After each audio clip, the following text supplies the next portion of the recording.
Hello mga ka-foreheads! Welcome back sa ating channel. Ako po ulit si Wilmy. And for today's video is magre-review tayo, magsuswatch tayo ng bagong collection ni Maybelline! Yay! Ito yung bagong collection nila na Maybelline Superstay Matte Ink Coffee Edition. Yay! Ayan, meron na rin sila nito. Yung Coffee Edition na parang si Happy Skin. Ayan, may Coffee Edition na rin ang Maybelline Superstay Matte Ink Collection. Yay! Ayan, hindi na ako nakita. Binili ko ito sa Lazada, mga ka-forehead. So, sa Lazada, meron silang ganitong bundle na ino-offer. Ayan. So, 5 colors na meron sila. Yung 2 naka-bundle. Tapos, yung isa, hindi na siya naka-bundle. Mga ka-foreheads, huwag ko nang patagalin ang ating pagsuswatch. Alam ko, excited na rin kayo. Pati ko, excited na rin. So, ta-da-da! Ayan, mga ka-foreheads, basahin lang natin yung nandito sa box, ha, bago natin siya iswatch, ha. Ito yung harap niya, mga ka-foreheads. Ayan, natatakpan na ako. Mga ka-foreheads, ito yung harap niya. Nakalagay sa taas is yung limited edition. Ayan, para makita nyo, ha. Limited edition, coffee scented lipsticks. Tapos, Maybelline New York Gift of Glam Lip Kit. Ayan, yung nasa gitna. Tapos, nandito yung 2 shades niya. Yung isa is Superstay Matte Ink na Hazel Hypnotizer. Number 260. Ayan. At yung isa is 265 Caramel Collector. Ayan, mga ka-foreheads. Tapos yung nasa likod naman niya, basahin ko lang mga ka-foreheads, ha. Nasa taas is yung Maybelline New York Gift of Glam Lip Kit. Tapos Superstay Matte Ink Coffee Edition. Ayan. Tapos yung 2 shades nga na nandirito sa gilid. Tapos, ito naman ang nakasulat dito. Limited edition. Swipe on richly blended coffee shades infused with delectable coffee scents. No transfer on your cup. 16-hour long wear. Rich matte color. Transfer proof. Manufacturing date niya na 6/2020. Tapos, ayan yung mga ingredients niya. And yung iba pang info so nasa baba. Okay? Oh, buksan na natin mga ka-foreheads or simulan na natin ang pag-shades. Dito ko muna ilalagay sa aking kamay and then ilalagay na natin or i-apply natin sa ating lips. Okay? Ayan mga ka-foreheads, napag-desisyonan talaga. Magsisimula tayo sa pinaka-light patungong dark shade. Okay? So, ito ang unahin ko si Chai Genius, number 255. Wala naman nagbago sa kanyang packaging. Still, same pa rin. Kaya lang, ito yung kanyang takip is dark brown. Parang coffee bean yung kulay. And then, yung katawan niya, doon mo makikita yung kanyang shade. Okay? Tapos, ayan, may sticker. And then, yung ingredients, barcode. Ayan, yan yung makikita. Okay? Maybelline New York Superstay Matte Ink. Ayan. So, swatch na natin mga ka-forehead si Chai Genius. 255 is Chai or Chai Genius. Ayan. Swatch na natin sa ating kamay. Dito mga ka-foreheads, ha. Ayan, ayan. Ito, ganun pa rin yung kanyang applicator. Ayan. Wow. Ang ganda ng kulay, mga ka-foreheads. Ayan, tago ko yung aking mukha para mag-focus. Ayan siya, oh, mga ka-foreheads. Apply na natin sa ating lips.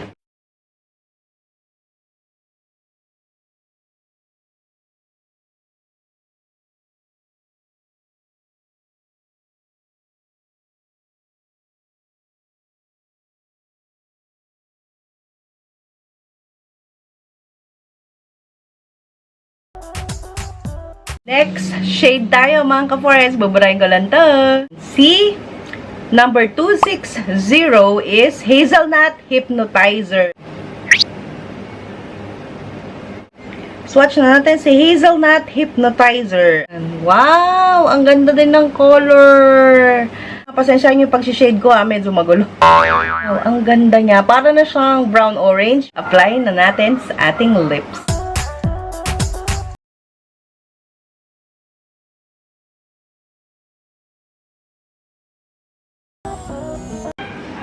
Ayan, mga ka-foreheads. Si Hazelnut.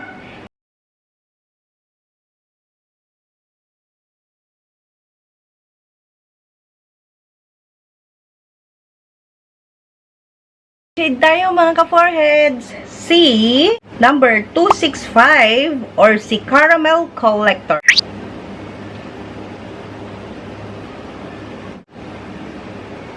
Wow.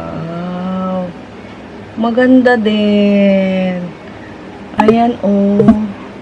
Nakikita niyo ba yung pagkakaiba, mga ka-farts? Nagsimula tayo sa pinaka-nude or pinaka-light, tapos naging parang, tingin ko kanina, di ba, sabi ko brown-orange. Ngayon, hindi na. Parang pink-brown na siya. And then, ito yung parang brown-orange. Mukhang maganda to. Apply na natin sa ating lips.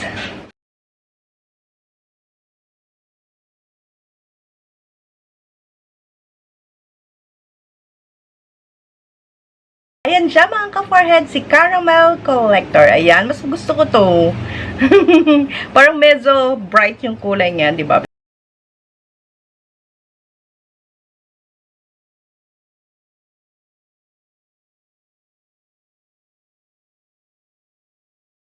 Foreheads. Next shade tayo, mga ka-foreheads, si 270 or si Cocoa Connoisseur. Connoisseur? Connoisseur. Basta, yun na yun. Ito siya, mga ka-foreheads. Hindi ko alam i-pronounce. Pagpasensyahan nyo na, ha? Ayan. Ayan, mga ka-foreheads, oh. Swatch na natin sa ating kamay. Si Cocoa Connoisseur. So, dito na lang ako titingin sa... Ayan. Wow! Very dark na to. Ayan siya, mga ka-foreheads. Ay, ang ganda rin ng color. Diba? Oh, ang gulo ng pagkakaswatch ko, ah. Basta, ayan yung color niya. Or, ayan yung mga shades niya. Ang gaganda lahat. Apply na natin sa ating lips.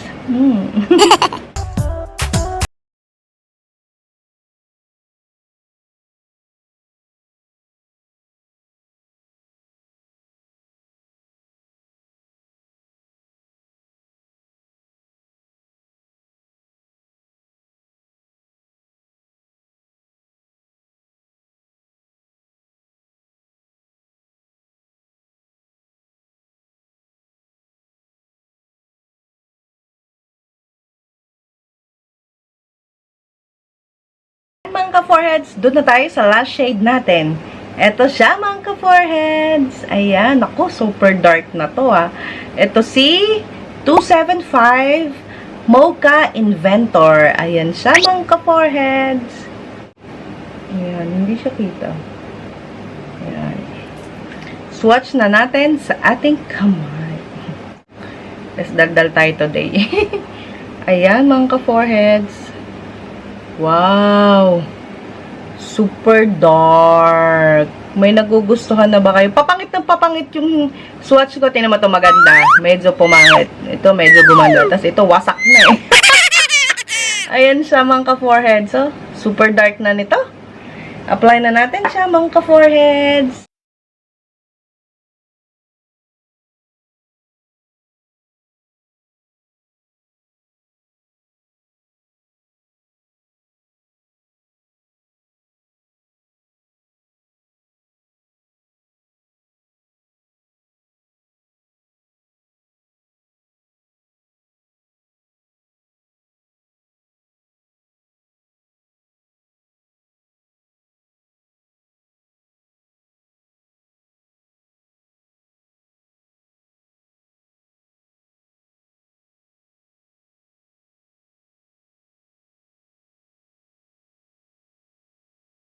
Na tayo sa ating swatches ng bagong collection ng Maybelline Superstay Matte Ink Coffee Edition. Ayan. May mga napili ba kayong mga shades, mga ka-foreheads? Ito nga palang shade na sinuot ko. Pinalitan ko kasi dark. Hindi sa akin bagay yung mga dark eh. So, pinalitan ko siya at ang pinaka-favorite ko is si number 265 Caramel Collector. Ayan.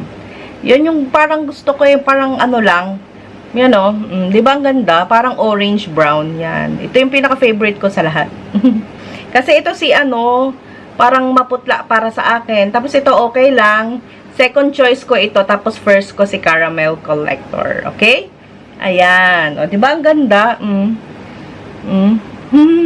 Yan o. Ganda, di ba?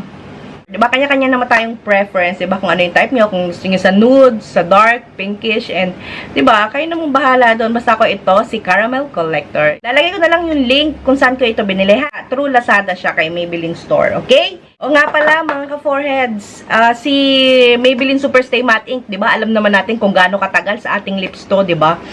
Siguro naman nasubukan nyo na siya, diba? Ano siya?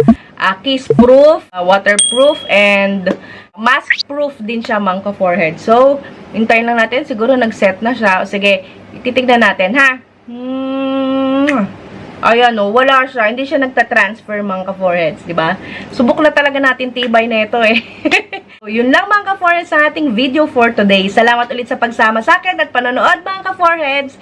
Hanggang sa susunod na ating video. Buyers! Mwah! Bye-bye! Ayan. Bili-bilin. Bili-bilin na kayo. Bye-bye! Bye-bye! Ito siya, mga ka-foreheads. Salo, nakakatakot itsura ko. Parang... Ay!